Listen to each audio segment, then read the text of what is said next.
there is a feeling of unease. A sense of insecurity is creeping in. Most wanted आतंकवादी हाफिज सईद के खिलाफ हिंदुस्तान के मुसलमानों का हल्ला बोल। 1000 मौलवियों ने यूनाइटेड नेशन को लिखी चिट्ठी, पाकिस्तान में छिपे आतंकियों पर एक्शन की मांग की। सदन में गैर हाजिर रहने पर सांसदों को प्रधानमंत्री मोदी का अल्टीमेटम, बोले परफॉर्मेंस से तय होगा 2019 का टिकट। अमित शाह के आने से राज्यसभा सांसदों की मौज मस्ती के दिन खत्म। जेडीयू के बड़े नेता शरद यादव की पार्टी से विदाई तय, सूत्रों के मुताबिक नीतीश कुमार जल्द ले सकते हैं फैसला। चंडीगढ़ छेड़खानी मामले में आरोपी विकास बराला को 2 दिन के पुलिस रिमांड पर भेजा गया। सूत्रों के मुताबिक विकास ने कबूला पीछा करने की बात। क्या देश में महफूज नहीं है मुसलमान? क्या मोदी राज में डरते हैं मुसलमान? हामिद अंसारी ने ऐसा बयान क्यों दिया? आखिर मुसलमानों को डरा कौन रहा है? आखिर मुसलमानों को किस बात का डर है? नमस्कार, स्वागत है आप सबका। मैं हूं सौरभ शर्मा। क्या मोदी राज में मुसलमान डरते हैं या फिर डराए जा रहे हैं? इस सवाल के पीछे उपराष्ट्रपति हामिद अंसारी का वो बयान जो उन्होंने आज अपने कार्यकाल के आखिरी दिन विदाई से ऐन पहले दिया। इस पर अब हंगामा खड़ा हो गया है। वो इसलिए क्योंकि उपराष्ट्रपति के ओहदे पर बैठे शख्स ने यह बयान दिया है। इसी मुद्दे पर आज हम बात करेंगे। हमारे साथ कई मेहमान होंगे। सवाल यह है कि क्या हिंदुस्तान में वाकई मुसलमान महफूज नहीं है और हामिद अंसारी के इस डर के पीछे की वजह क्या है?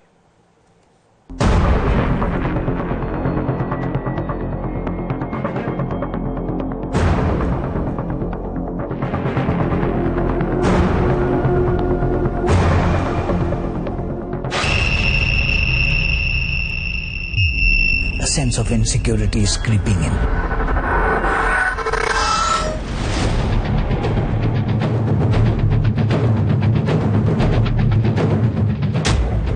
मुसलमानों में असुरक्षा का भाव।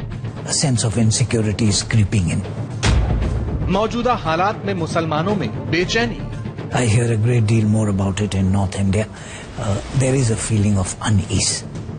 अपने कार्यकाल के आखिरी दिन उपराष्ट्रपति हामिद अंसारी ने देश के मौजूदा हालात पर यह बड़ा बयान देकर हलचल मचा दी। बतौर उपराष्ट्रपति आज अपना दूसरा कार्यकाल पूरा कर चुके हामिद अंसारी को राज्यसभा में विदाई दी गई। लेकिन इससे पहले देश के मुसलमानों में असुरक्षा की फिक्र जताकर उन्होंने संकेतों में सरकार को कटघरे में खड़ा कर दिया। जरा सुनिए राज्यसभा टीवी को दिए अपने आखिरी इंटरव्यू में अंसारी ने क्या कहा। The Muslim community is apprehensive, it's feeling insecure. Is that a correct assessment of how Indian Muslims feel, or is it an exaggerated one? It is a correct assessment. From all I hear from different quarters in the country, I heard the same thing in Bangalore, I've heard from other parts of the country. I hear a great deal more about it in North India. There is a feeling of unease. A sense of insecurity is creeping in. भीड़ की ओर से लोगों को पीट पीट कर मार डालने की घटनाओं पर हामिद अंसारी ने टिप्पणी की। कहा कि सरकारी अधिकारी कानून व्यवस्था को लागू करने में चूक रहे हैं। उन्होंने लोगों की देशभक्ति पर सवाल उठाने पर भी नाराजगी जताई। लोगों पर भीड़ के बढ़ते हमले, अंधविश्वास का विरोध करने वालों की हत्याएं और कथित घर वापसी के मामले भारतीय मूल्यों के कमजोर होने का उदाहरण है। इससे ये भी पता चलता है कि कानून व्यवस्था को लागू करने की सरकारी अधिकारियों की क्षमता भी अलग अलग स्तरों पर खत्म हो रही है। इससे भी ज्यादा परेशान करने वाली बात किसी नागरिक की भारतीयता पर सवाल उठाया जाना है। चूंकि ये गंभीर सवाल उपराष्ट्रपति की ओर से उठाए गए हैं, इसलिए इसकी गूंज दूर तक सुनाई दे रही है। राज्यसभा में तो हामिद अंसारी की विदाई पर बोलते हुए पीएम मोदी ने इशारों में चुटकी भी ले ली। हो सकता है कुछ छटपटाहट रही होगी भीतर आपके अंदर भी, लेकिन आज के बाद शायद वो संकट आपको नहीं रहेगा। मुक्ति का आनंद भी रहेगा और अपने मूलभूत जो सोच रही होगी उसके अनुसार आपको कार्य करने का, सोचने का, बात बताने का अवसर भी मिलेगा। पीएम मोदी ने तो खैर चुटकी लेते हुए अपनी बात कह दी, लेकिन बीजेपी को उपराष्ट्रपति का यह बयान बहुत नागवार गुजरा है। जरा बीजेपी नेताओं के बोल सुनिए। हामिद अंसारी साहब 10 साल से संवैधानिक पद पर बैठे हुए थे। आज तक तो सुरक्षा की भावना जागृत नहीं हुई। आज जब विदा हो रहे हैं तो विदा होते होते इस प्रकार के आरोप लगाना निराधार है, निंदा के करने के लायक है। एक शीर्ष पद पर बैठा हुआ व्यक्ति कुर्सी छोड़ने के बाद इस प्रकार के बयानबाजी करे, उससे लगता है कि अब उनकी नियत राजनीति में जाने की है। किसी अम्ब्रेला की तलाश में है वो, क्योंकि ये राजनीतिक बयानबाजी है। अब सवाल यह है कि आखिर हामिद अंसारी को ऐसा बयान देने की जरूरत क्यों पड़ी? क्या वाकई हिंदुस्तान में मुसलमान महफूज नहीं है? क्या वाकई मोदी राज में डरते हैं मुसलमान?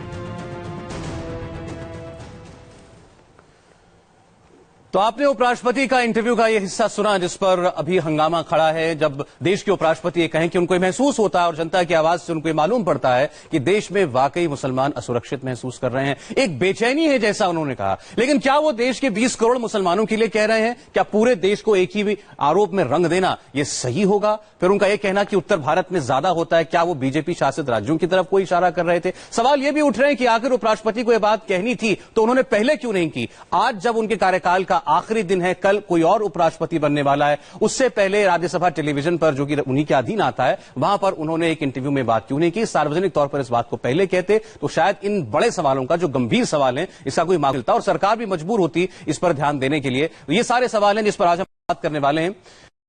सुधांशु त्रिवेदी बीजेपी के प्रवक्ता हमारे साथ होंगे, संजय झा कांग्रेस पार्टी के प्रवक्ता हैं, हमारे साथ अब जुड़ चुके हैं, और मनीषा कयांदे शिवसेना की प्रवक्ता हमारे साथ मुंबई से हैं। स्टूडियो में है हमारे साथ मौलाना साजिद रशीदी साहब, प्रेसिडेंट ऑल इंडिया इमाम एसोसिएशन, और तारिक फतेह हमारे साथ इस वक्त कनाडा से हैं और उनकी तबीयत चूंकि थोड़ी नासाज है इसलिए वो फोन लाइन पर हमसे इस वक्त बात कर पा रहे हैं। आप सबका बहुत बहुत स्वागत है। सुधांशु जी, क्योंकि आरोप लगा है उपराष्ट्रपति की तरफ से, आपकी सरकार है, देश के उपराष्ट्रपति, और आज तक उपराष्ट्रपति हैं, खुलकर ये कहें टीवी पर कि देश का मुसलमान असुरक्षित है, बेचैनी की भावना में जी रहा है, ये तो आपकी सरकार पर बहुत बड़ी तोहमत है। देखिए, जो उपराष्ट्रपति महोदय ने, जो निवर्तमान होने जा रहे हैं, उन्होंने जो ये बात कही है, मैं इस बात को गंभीरता से लेता हूं। ये ध्यान देने योग्य बात है। उठा है, ये कई बार उठ रहा है, और मैं कहना चाहूंगा कि ये कई बार नहीं, ये 1 शताब्दी से उठ रहा है। और बार बार जहां ये प्रश्न उठाए गए, देखिए वो बहुत पढ़े लिखे समझदार व्यक्ति हैं, पर कभी कभी क्या होता है कि हो सकता है उनके ऊपर, मानस पर उन विचारों का प्रभाव अधिक हो गया हो जो कि पिछले 1 शताब्दी से लगातार पढ़ाए और समझाए गए हैं। मैं सिर्फ एक उदाहरण देना चाहूंगा। बताइए, इस देश के इतिहास में कभी एक ऐसा मौका आया है जब मुस्लिम समाज के लोगों को लगा हो कि अपना नाम बदल के हिंदू नाम रख लो, मुस्लिम नाम से लोकप्रियता नहीं मिलेगी? याद करिए, दिलीप कुमार, मधुबाला, अजीत, मीना कुमारी, ये दौर कौन सा था? तो आजादी के बाद का दौर था ना, कांग्रेस के दौर हुकूमत का दौर था। तो अगर आप उस नजरिए से कहेंगे तो इससे बड़ा तो कोई चेंज हो ही नहीं सकता था। इसलिए मैं कहूंगा, लगातार इस प्रकार की बात कहना, और फिर मैं पूरी जिम्मेदारी से किसी के प्रति कोई दुर्भावना न रखते हुए कहूंगा, इसी फ्रेज का तो यूज सबसे पहले मोहम्मद अली जिन्ना ने किया था कि घबराहट है, हम कैसे जिएंगे, और बाद में उसी का उपयोग या कुछ लोगों के द्वारा दुरुपयोग करने से आप आगे जाकर। सुधांशु जी, आप समझ रहे हैं कि आप जो है देश के उपराष्ट्रपति के बयान की तुलना मोहम्मद अली जिन्ना के बयान से कर रहे हैं, या आप समझ रहे हैं? नहीं, मैं ये कह रहा हूं कि वो बहुत पढ़े लिखे बुद्धिजीवी व्यक्ति हैं। तो कई बार क्या होता है कि जिस प्रकार की बातें निरंतर बौद्धिक प्रतिष्ठान में 1 शताब्दी तक कही गई हैं जी, तो उसका कोई ना कोई प्रभाव। लेकिन आपने 47 के बाद की जो उदाहरण दी कि सिले सितारों को लगने लगा कि हिंदू नाम रखना पड़ेगा, हिंदू बहुल देश है, उस वक्त आपकी सरकार नहीं, मानता हूं सुधांशु जी, लेकिन तब शायद ऐसी वारदातें भी नहीं होती थी कि अगर कोई एक ट्रक में या एक वैन में किसी मवेशी को लेकर के जा रहा है तो उसकी हत्या कर दी जाए पीट पीट के। कोई बच्चा जो स्टूडेंट वो ट्रेन में जो उसके मजहब का ताना देकर के उसको चाकू मार करके उसकी हत्या कर दी जाए। शायद इन बातों ने मजबूर किया उपराष्ट्रपति को कहने के लिए। मैं आपके पास ये बातें, सारे उदाहरण हमारे सामने हैं, इन उदाहरणों पर बहुत बातें हुई हैं, जिन बेगुनाहों की मौत हुई है, चाहे गौ रक्षा के नाम पर, चाहे किसी और वजह से। लेकिन क्या देश के उपराष्ट्रपति देश के 20 करोड़ मुसलमानों के बारे में कह सकते हैं, और ये ठीक होगा कहना कि सारे मुसलमान, करोड़ों मुसलमान देश के इस वक्त खौफ में, भय में, बेचैन हैं? देखिए सौरभ जी, पहले तो मैं सुधांशु त्रिवेदी जी के इस बयान की निंदा करता हूं। उन्होंने इस बयान को कहां से जोड़ दिया?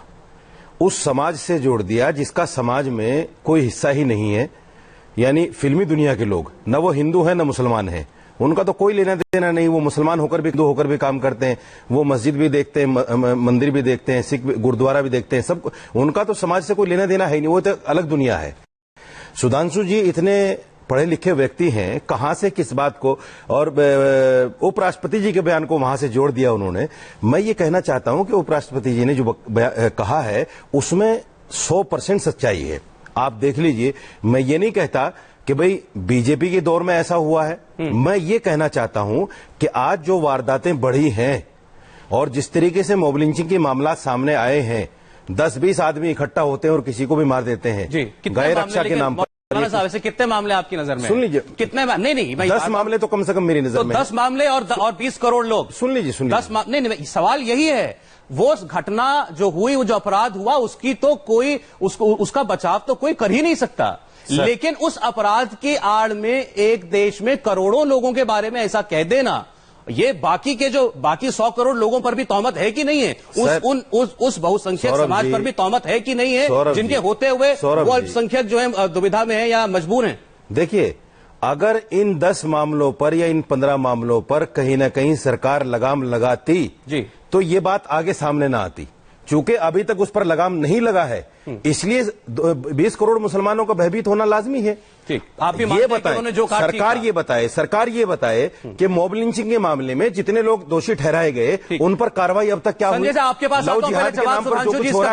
सुधांशु जी, अगर एक निहत्था मुसलमान, बेकसूर मुसलमान भी सड़क पर किसी गौरक्षक ने मारा है, तो क्यों नहीं खौफ घर करेगा बाकी मुसलमानों के मन में? और आपने उस पर क्या कार्रवाई की, ये सवाल है।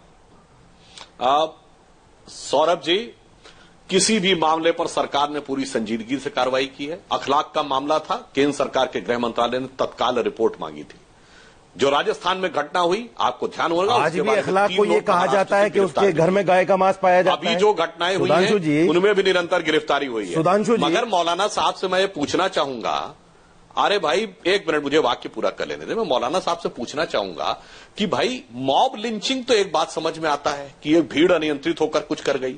अगर पुलिस ने खड़ा करके गोली से मारा है, मैं मलियाना हाशिमपुरा कांड की बात कर रहा हूं 1987, जिसके बारे में जांच तक नहीं कराई गई, जबकि तत्कालीन गृह राज्य मंत्री पी चिदंबरम ने सदन के पटल पर कहा था हम कार्रवाई कराएंगे। खड़ा करके गोली मारी गई पुलिस के द्वारा। सुधांशु जी, आपको आज हो क्या गया? उस समय आज बातों को कहां से कहां जोड़ रहे हैं? आज आपको क्या हो गया? अगर मलियाना में, हाशिमपुरा में यह हुआ है, तो क्या बीजेपी भी यही करेगी? अगर आप इसको नहीं, अगर हाशिमपुरा मलियाना में कांग्रेस ने किया है, तो क्या आज बीजेपी भी यही करेगी? इसका मतलब यह कि मुसलमान न उस वक्त कुछ था देश का, न आज देश का कुछ उस वक्त। हमने तो तत्काल कार्रवाई की और उन्होंने क्या कार्रवाई की मुझे बताइए ना। नेशनल चैनल पर बैठकर ये बताइए कार्रवाई क्या हुई है। कर सकते हैं, बातों को घुमाइए नहीं, ये बताइए कार्रवाई क्या हुई है। क्या उन लोगों को पकड़ के फांसी दे दी? बातों को घुमा नहीं, हमने तो 3 गिरफ्तारियां की। आप बताइए मौलाना साहब, कांग्रेस के ऐबों को मौलाना साहब काम करेंगे तो आप मौलाना साहब मुझे ये बताइए, नहीं आप मौलाना साहब मुझे बताइए कि आपने जितनी वारदातों के नाम लिए, मुझे आप बताइए जितनी वारदातों के आपने नाम लिए, क्या आप दावे से कह सकते हैं किसी पर केस दर्ज नहीं हुआ, कोई पकड़ा नहीं गया, किसी पर मर्डर की धारा नहीं लगी है? क्या आप ये कहना चाहते हैं और कैसा है? मैं ये कहना चाहता हूं, अगर हुई है तो सुधांशु जी उसको पब्लिकली कर दे, बता दे कौन से केस में हुई है। अरे आप बताइए ना। अखलाक को आज भी इन्हीं के लोग ये कहते हैं कि नहीं गाय का मांस पाया गया उसके पास से। पहलू खान को लेकर आज भी ये लोग ये कहते हैं कि नहीं वो गाय लेकर जा रहा था, उसके पास कोई बात नहीं थी। जितने भी मामलात हुए, बीजेपी के लोगों ने टीवी पर बैठकर उसको नकारा है और कहा है कि नहीं गाय रक्षा में ये लोग पकड़े। चलिए, ये इल्जाम है आप पर। सुधांशु त्रिवेदी, मुझे एक ब्रेक लेना है, इसके बाद आपका जवाब। उससे पहले संजय झा और मनीषा कयांदे भी हमारे साथ जुड़ चुके हैं। संजय झा से पूछेंगे, देश के उपराष्ट्रपति जब एक बात कहते हैं तो क्यों ऐसा महसूस होता है कि शायद वो पूरे भारत की आवाज साथ लेकर नहीं बोल रहे? ये सवाल उनसे भी लगातार पूछा जाता रहा है। एक ब्रेक के बाद लौटते हैं।